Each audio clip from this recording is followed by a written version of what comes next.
Hello again, everybody. Today we're going to be talking about something that can be a little bit controversial: informal letters.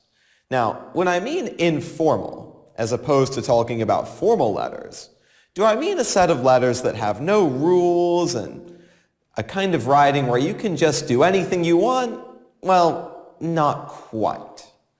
When we say an informal letter in English, what we really mean is that we are writing to someone whom we know, or we are writing to someone whom we are familiar with. Now, in this case, informal typically means friendly, but it doesn't mean anything like oversimplified or simple or even full of slang. So, informal letters can be written for a variety of purposes, really to do just about everything that formal letters can do, but let's go over a few of these just to make sure that we know them. First, we can present or ask for information, or even invite people to do things with us, or accept invitations from other people. We can also congratulate or give good or bad news. Also, we can ask for or give advice, and even, unfortunately, sometimes we have to apologize to people we know very well, and we will use informal letters to do this. In the exam writing task, and this is very, very crucial, you will be given all of the necessary information and you will be given all of the points that you need to discuss in your letter. Now, this means that you should do something very, very carefully, and that is read the exam task. They will tell you everything that you should include, well, really that you must include in your letter. And you should also read the task carefully to see whether or not you should include personal information, like addresses, names, contact information, or if you may just begin your letter with "Dear Mr." or with "Dear person." In this case, probably your friend if it's an informal letter. So, let's look at the formulations for writing an informal letter, such as one that you may receive on the exam. In this example, you may see that the structure or the plan of the letter is given, and at the end you find any info that you should start the letter with, i.e. names, addresses, etc. So, let's examine this together. First, in writing task A, you need to write a letter introducing yourself and your family to your pen pal using the plan below. In the first paragraph, you need to include, well, the general introduction, and we'll talk about how to form this a little bit later. You need to include greetings, your full name, your age, what you look like, where you live, your general information. Here in the main body, the next paragraph, you need to discuss your family, their names, ages, jobs, what they look like, generally providing information. And in your last paragraph, you need to invite your friend to reply to you, invite them to write back, and also include any closing remarks. Now, at the end, they say write a letter of at least 100 words and do not include any dates or addresses. If you see this, and you do write names and addresses, it will be marked as incorrect. Now, in task B, we have a similar task, but let's look at it a little bit more closely. In task B, you need to write a letter to your pen pal describing your usual workday using the plan provided. First, in the introduction, you need to include a greeting and some words about how your usual day is. Moving on to the second and third paragraphs, in the main body of the sentence, you should include details about your morning and afternoon activities as well as your evening activities in the third paragraph, just generally describing a usual day. In the fourth paragraph, you're going to include how you feel about your daily routine, as well as any closing remarks and ending with your signature or your closing. Now, also, it's written that you should write a letter of at least 100 words. And they also say, do not include any personal information such as names or addresses. However, in this topic, in this prompt, in this task, you have something additional. Here we say, start your letter with, Dear John, in your letter you asked me about my usual day. Here, again, it is crucial that you read the task, because if they tell you to begin your letter with this statement, then you must begin your letter with this statement, or else it will again be marked incorrect. Now, you have one more type of writing task that you can expect to see, what we'll call writing task C. Now, here, the structure of the letter that you must write is not given, but you will have clues about what must be included provided to you in the task. Now, you should see some information highlighted on your screen as we review this task. So let's look at what this looks like more in detail. In writing task C, you've received a letter from your pen pal in which he or she wrote that he or she has been playing volleyball for years. Now, he or she has decided to start judo. You need to write him or her in a letter in which you explain, first, whether or not you support his or her decision to take up one more sport and why, what kinds of sports are popular with your friends, and whether or not you watch any sports or do any sports commonly. At the end we say write a letter of at least 100 words and do not use any personal info. Now, earlier I mentioned this phrase, don't use any personal info, and here it works exactly the same way. If they say do not include any personal info, then you should not include an address or a date or anything like that at the top. You should simply begin your letter with, Hello John, or Dear Maria, or even Hi. If you start your informal letter with Dear and the first name of the person to whom you are writing, again followed by a comma, Dear John, comma, then you should be consistent and use a closing statement also with a comma. Now, if you need to write the address and the date, then put it in the top right corner of the page. However, I would like to bring your attention to the fact that you should only write your address. However, if they say not to write any personal information, then you should omit what is marked on your screen now in the diagram you should be looking at as 1, 2, and 3.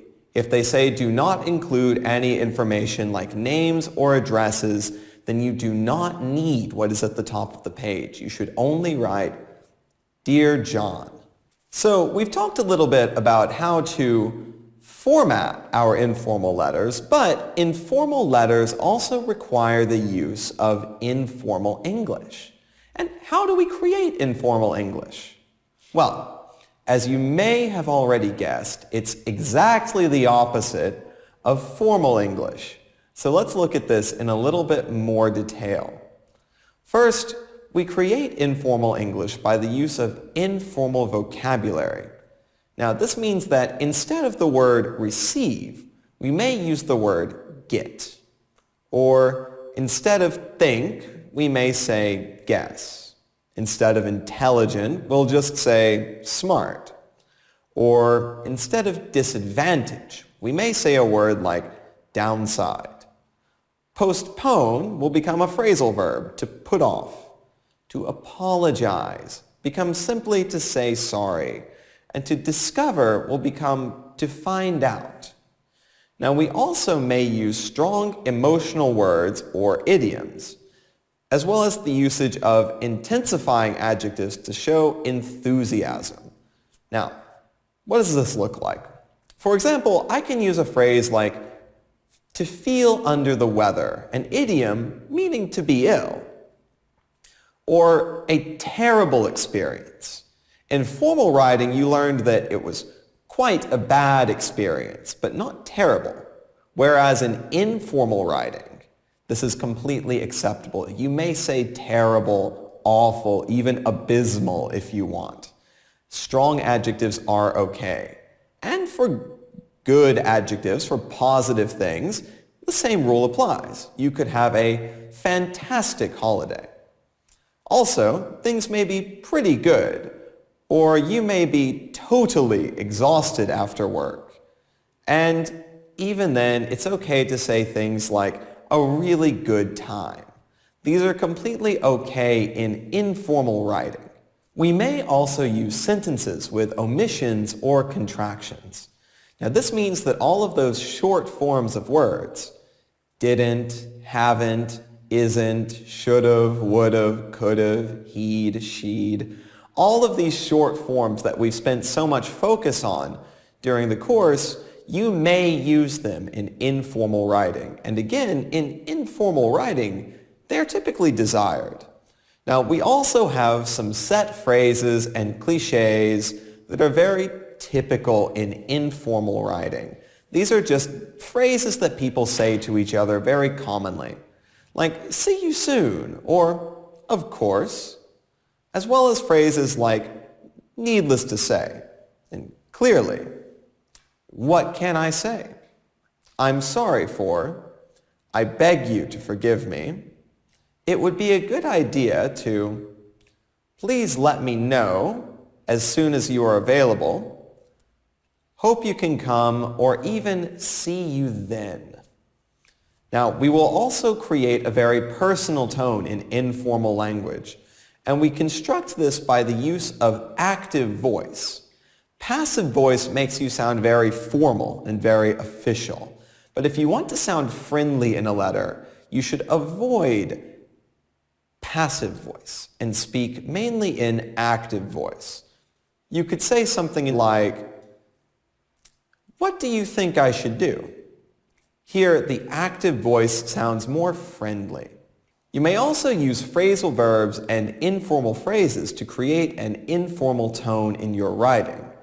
For example, you may say to swim around, or to get down to work, or to turn down, to burst in, or to set off, as well as using idioms. For example, there's a cloud for every silver lining, and barking up the wrong tree, as well as burn up the midnight oil, cost an arm and a leg, cry over spilled milk, and in the heat of the moment.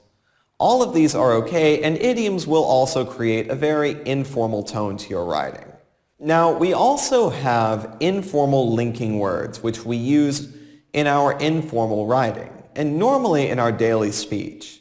This means that you should avoid very formal sounding phrases like furthermore and nevertheless, and instead should use linking words such as anyways, also, but, what's more, as well, then, so, because of, and well. All of these sound very informal and very friendly. We also commonly use specific grammar constructions in order to make an informal tone in our writing. Now, this includes the use of conditional statements to make suggestions, polite forms of request. These are all of the could you, would you mind, all of those polite forms that you've learned earlier. We will also use the present perfect continuous tense to give news, as well as the going to construction to express future plans. All of this sounds very informal. So, now that we've discussed the grammar that we use, let's look at the structure of an informal letter in a little bit more detail. And our letter today is going to be an informal thank you letter. So to begin, we need to start with our opening, right? So, dear, let's talk to Sarah today. So, dear Sarah, comma, or simply, hi Sarah with an exclamation mark. The second, hi Sarah, is very, very friendly. You can say this to people you know quite well, to your friends, to your family. However, pay attention to the punctuation used at the end of the greeting. It should be a comma used after dear. We would never say something like, "Dear Sarah." Don't. However, "Hi Sarah" with an exclamation mark or even "Hi Sarah" with a comma are completely acceptable.